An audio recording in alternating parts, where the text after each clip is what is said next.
শেষ বোলপুর শান্তিনিকেতন। তো কঙ্কালীতলার পরে আমরা চলে আসি বোলপুর শান্তিনিকেতনে ঘুরতে।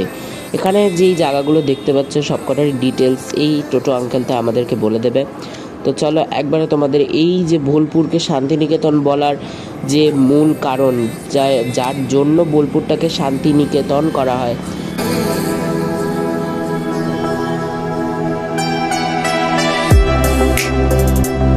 বাদিকে যে প্লেসটি দেখছেন এই প্লেসটির নাম হচ্ছে মৃণালিনী আনন্দ পাঠশালা।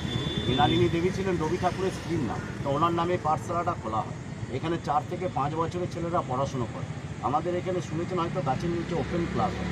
এই ক্লাসগুলো কীরকম হয়, প্রতিটি গাছের নিচে দেখুন সিমেন্টের বেদি করা আছে। ওই বেদির মধ্যে টিচার বা দিদিমণি বসে এবং বাড়ি থেকে ছাত্রছাত্রীরা আসন নিয়ে এসে মাটির মধ্যে বসে ক্লাস করে। এখানে নার্সারি ক্লাসটা হয়।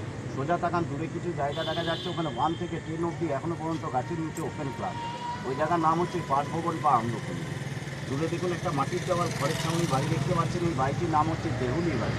এই বাড়িতে বসবাস করে গেছে মৃণালিনী দেবী, রবি ঠাকুরের। পাশে দেখুন একটা পাকা বাড়ি, টালির ছাউনি। এই বাড়িটির নাম হচ্ছে নতুন বাড়ি। নতুন বাড়ি নাম দেওয়ার কারণ হচ্ছে গুরুদেব যখন বিবাহ করলেন উনি সপরিবারে ওই বাড়িতে উঠলেন এবং নাম রাখলেন নতুন বাড়ি।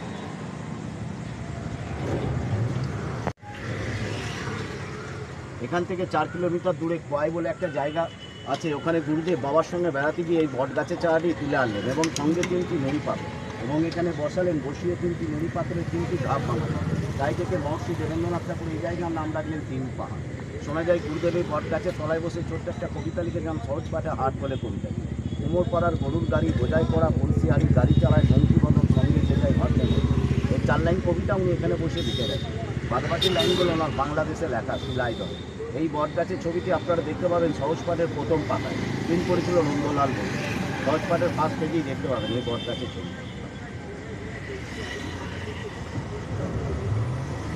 আর ডান দিকে যে সাধারণের বিল্ডিংটা দেখছেন ওটা হচ্ছে বিশ্বভারতী হসপিটাল।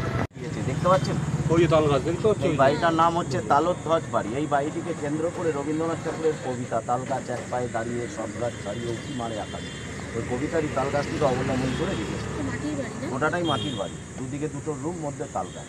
সেই সময় এখানকার অঙ্কের টিচার তেজেশ চন্দ্র সেন মহাশয় বসবাস করে গেছেন।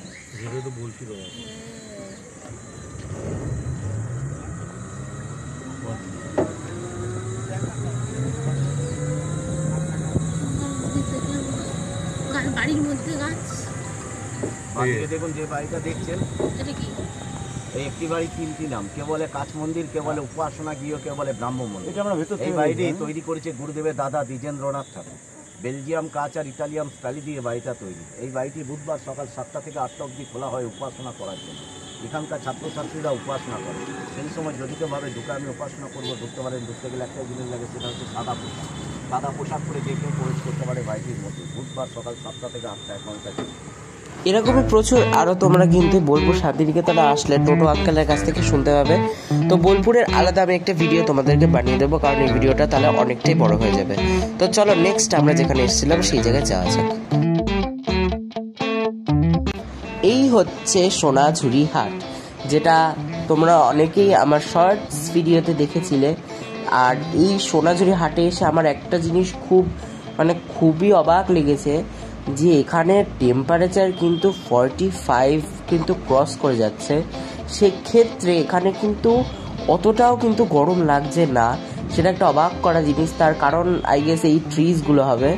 তো এখানে দেখতে পাচ্ছ হাট যেটাকে বলে, সেই হাটের আসল যে জিনিসটা সেটা কিন্তু সত্যি এখানে তুলে ধরতে পারছি। সেখানে দেখতে পাচ্ছ প্রচুর বিভিন্ন রকমের শান্তিনিকেতনের যে হাতের কাজ, যার জন্য শান্তিনিকেতন বিখ্যাত, সেই হাতের কাজের কিন্তু জামা, প্যান্ট, চুড়ি, গয়না, প্রচুর জিনিস রয়েছে। এখানে একটা জামা তোমরা দেখতে পাচ্ছ।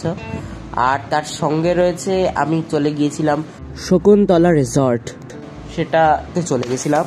তো চলো এই জায়গাটা তোমাদেরকে টাইম ল্যাপস করে আমি ঘুরিয়ে দেখাই।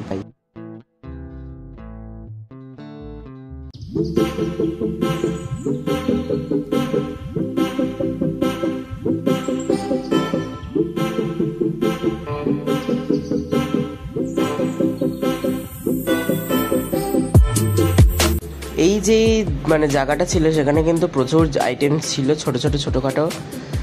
আর এখানে দেখতে পাচ্ছ বিভিন্ন রকমের হাতের যে আসল যে কাজ, যে আকৃতি, যেগুলো আর্ট যেগুলো সেগুলো কিন্তু রয়েছে। তো চলো একবারে তোমাদের সাথে কি কথা বলছি শকুন্তলাতে গিয়ে।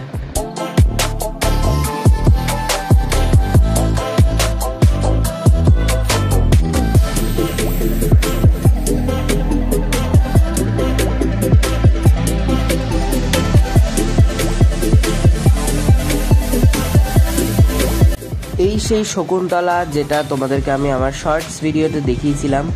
তো এই হচ্ছে সেই অপরূপ সুন্দর জায়গা, যেটা কিন্তু খুবই যে সুইমিং পুলস রয়েছে, সাথে যে আরামদায়ক চেয়ার্স রয়েছে ওখানে দেখতে পাচ্ছ। আর এই জায়গাটা তোমাদেরকে আমি খুব সুন্দরভাবে ঘুরে দেখাবো। তো শর্টস অনেকটা কেটে কেটে কেটে কেটে দেখিয়েছিলাম, ওর জন্য তোমরা হয়তো অনেকটা কিছু দেখতে পাওনি। এবার তোমাদেরকে আমি ফুল 9:60 নিয়েতে ভিউতে দেখাবো।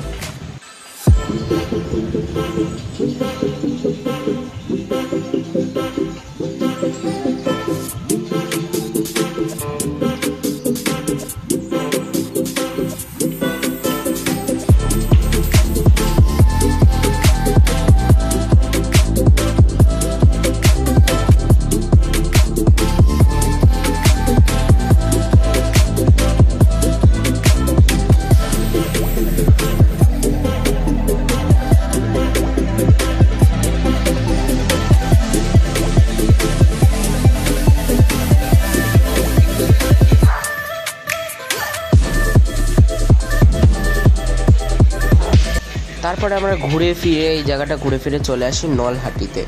নলহাটি তোমরা জানো এখানে যে ঠাকুরের সতীপীঠটা আছে, এইখানে বলা হয় নাকি যে মা সতীর গলার নল বা ফুড পাইপ বা ওয়েসোফেগাস যেটাকে বলে সেইটা এখানে পড়েছিল, ওই জন্য মায়ের নাম হচ্ছে নলাটেশ্বরী ঠাকুর। সামনে আমার দাদুন যেতে যেতে ফকাত করে পড়ে যাচ্ছিল, যেটা একদম এম্বারেসিং। এখানে দেখতে পাচ্ছ মা নলাটেশ্বরীকে। তো চলো এরপরে আমরা কোথায় যাই দেখি।